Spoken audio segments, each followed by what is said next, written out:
The Today in Manufacturing podcast offers a powerful and unique perspective on the biggest stories impacting U.S. manufacturers. Anna Wells, David Manty, and Jeff Ranke apply their experience as editors of industry-leading brands Manufacturing.net and Industrial Equipment News in providing in-depth analysis of the latest headlines. Their insight, along with a mix of humor and human interest, makes Today in Manufacturing a go-to source. Keep pace with supply chain challenges, electric vehicle developments, labor struggles, robotics, and more by listening, downloading, and subscribing to the Today in Manufacturing podcast. 8 months is a long time to be stuck in orbit, but Varda Space Industries' flying pharmaceutical factory has finally been given clearance to come home. In September 2023, the U.S. Air Force denied Varda's request for permission to land a capsule at a Utah training facility.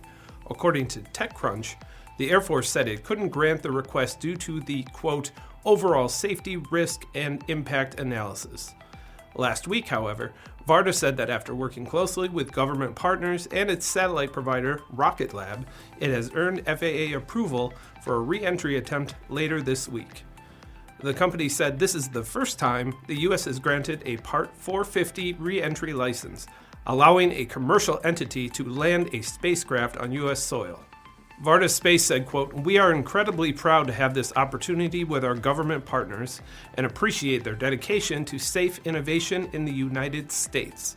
The company's spacecraft has already successfully achieved its initial burn stage and is targeting second burn for midday tomorrow and final burn for February 21st.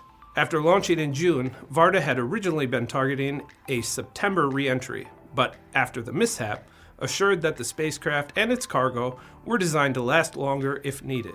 It was originally designed for a full year on orbit if needed, the company said in a statement. We look forward to continuing to collaborate with our government partners to bring our capsule back to Earth as soon as possible."